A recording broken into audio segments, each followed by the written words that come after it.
सत्यवान सावित्री की कथा। सत्यवान सावित्री की कहानी प्राचीन भारत की ऐसी कहानियों में से एक है जो भारत की पवित्रता को दर्शाती है। इसी कहानी को आधार मानकर आज के समय में कई स्त्रियां वात सावित्री पूजा विधि विधान के साथ करती हैं। वात सावित्री पूजा सत्यवान सावित्री की कथा से प्रेरित है। प्राचीन कहानियों में प्रचलित सत्यवान सावित्री की कथा काफी प्रसिद्ध है। ये कहानी एक ऐसी भारतीय नारी सावित्री की है जो अपने पति के प्राण बचाने के लिए यमराज से लड़ जाती है और अपने पति की जान बचाने में सफल भी हो जाती है। इस कहानी में कितनी सच्चाई है ये तो हमें नहीं पता, लेकिन हम आपके बीच इस कहानी को प्राचीन ग्रंथों के आधार पर प्रस्तुत कर रहे हैं। तो आइए दोस्तों जानते हैं सत्यवान सावित्री की इस पवित्र प्रेम कहानी के बारे में विस्तार से। बहुत प्राचीन युग की बात है। भारत के दक्षिण कश्मीर में अश्वपति नाम का राजा राज करता था। वह बहुत धर्मात्मा, न्यायकारी और दयालु राजा था। उसकी कोई संतान न थी। जो राजा की अवस्था बीत रही थी, उसे संतान होने की चिंता बढ़ रही थी। ज्योतिषियों ने उसकी जन्म कुंडली देखकर बताया कि आपके ग्रह बता रहे हैं कि आपको संतान होगी। इसके लिए आप सावित्री देवी की पूजा कीजिए। राजा अश्वपति राज्य छोड़कर वन चले गए। 18 वर्ष तक उन्होंने तपस्या की। तब उन्हें वरदान मिला और उनके घर एक कन्या हुई। उसका नाम उन्होंने सावित्री रखा। सावित्री अत्यंत सुंदर थी। उसकी सुंदरता और गुण की प्रशंसा दूर दूर तक फैलने लगी। जैसे जैसे सावित्री बढ़ने लगी, वैसे वैसे उसका रूप निखरने लगा था। पिता को उसके विवाह की चिंता होने लगी। अश्वपति चाहते थे कि उसी के अनुरूप सावित्री को पति भी मिले, किंतु कोई मिलता ना था। सावित्री का मन बहलाने के लिए अश्वपति ने उसे तीर्थयात्रा के लिए भेज दिया और उसे आज्ञा दी कि तुझे पति चुन लेने की पूर्ण स्वतंत्रता देता हूँ। सावित्री का रथ जा रहा था कि उसे एक अद्भुत स्थान दिखाई दिया। अनेक सुंदर वृक्ष के चारों ओर हरियाली थी। वहीं एक युवक घोड़े के बच्चे के साथ खेल रहा था। उसके सिर पर जटा बनी थी। वह छाल पहने हुए था। उसके मुख पर तेज था।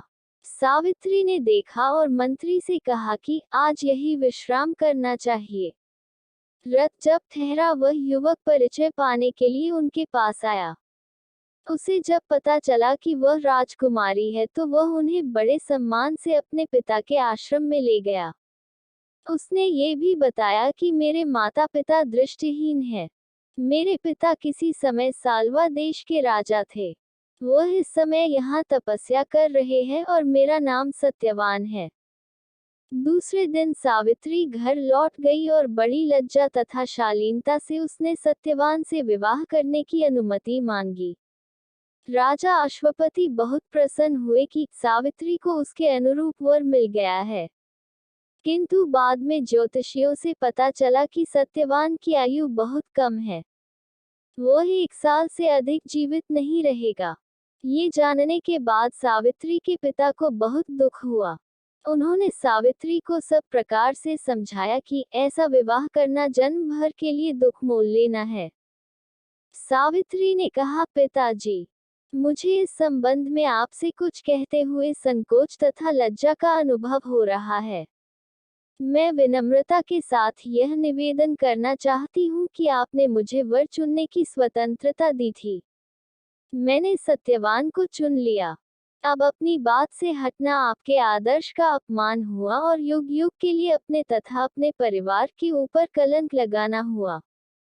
अश्वपति सावित्री की बात सुनकर निरुत्तर हो गए। उन्होंने विद्वानों को बुलाकर विचार विमर्श किया। अंत में राजा अश्वपति ने सावित्री को तथा और लोगों के साथ लेकर सत्यवान के पिता के आश्रम में विवाह करने के लिए चल दिए। जब आश्रम निकट आया तब अश्वपति सबको छोड़कर आश्रम में गए और सत्यवान के पिता घुमंत सेन से सावित्री का सत्यवान के साथ विवाह करने का विचार प्रकट किया। घुमंत सेन ने पहले तो अस्वीकार कर दिया। वह बोले, महाराज, मैं दरिद्र हूँ, तपस्या कर रहा हूँ, किसी समय में राजा था, किंतु अब तो कंगाल हूँ। राजकुमारी को किस प्रकार अपने यहाँ रखूंगा। तब अश्वपति ने उन्हें सारी स्थिति बता दी और विवाह कर लेने के लिए आग्रह किया। अंत में सत्यवान के पिता मान गए और वही वन में दोनों का विवाह हो गया। अश्वपति विवाह में बहुत साधन अलंकार आदि दे रहे थे। घुमतसेन ने कुछ भी नहीं लिया। उन्होंने कहा, मुझे इससे क्या काम। विवाह के पश्चात सावित्री वहीं आश्रम में रहने लगी। उसने अपने सास ससुर तथा पति सत्यवान की सेवा में अपना मन लगा दिया। सत्यवान और सावित्री सदा लोक कल्याण तथा उपकार की बात करते थे।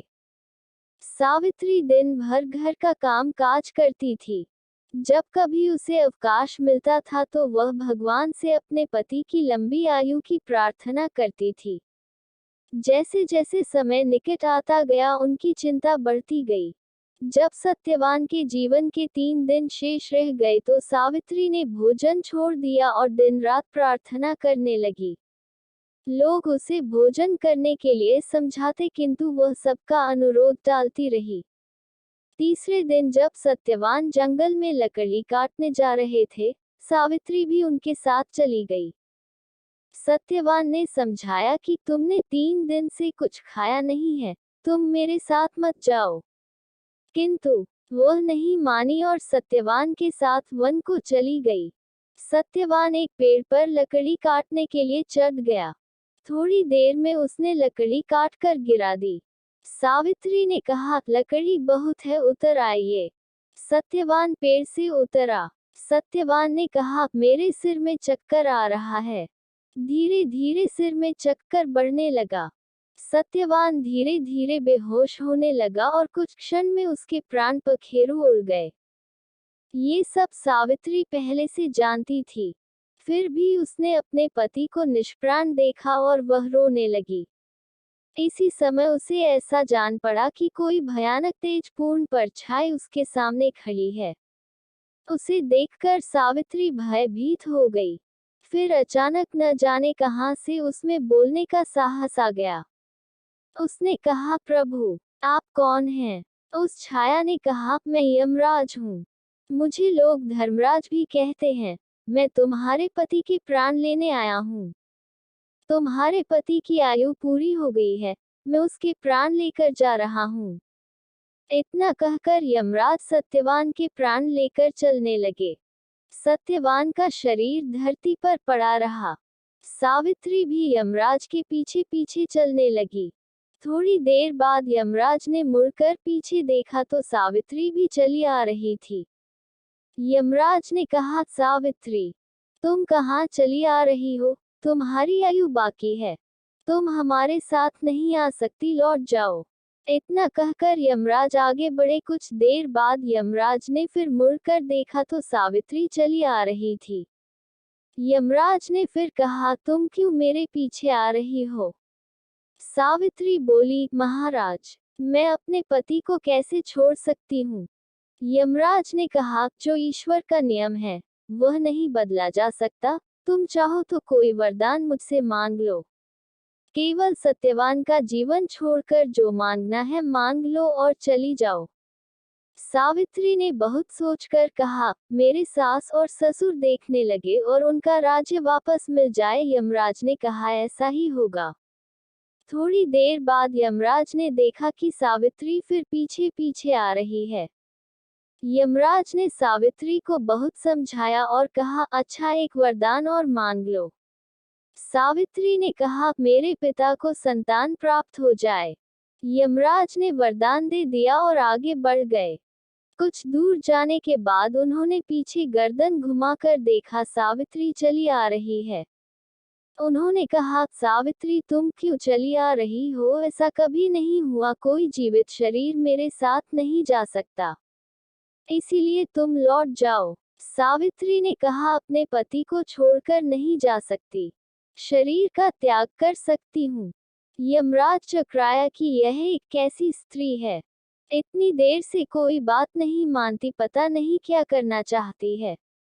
उन्होंने कहा, अच्छा, एक वरदान मुझसे और मांग लो। मेरा कहना मानो भगवान की जो इच्छा है उसके विरुद्ध लड़ना बेकार है। सावित्री ने कहा, महाराज, आप यदि वरदान ही देना चाहते हैं तो यह वरदान दीजिए कि मुझे संतान प्राप्त हो जाए। यमराज ने कहा, ऐसा ही होगा। यमराज आगे बढ़े किंतु कुछ ही दूरी पर उन्हें ऐसा लगा कि वह लौट ही नहीं। यमराज को क्रोध आ गया। यमराज ने कहा, तुम मेरा कहना नहीं मानती हो।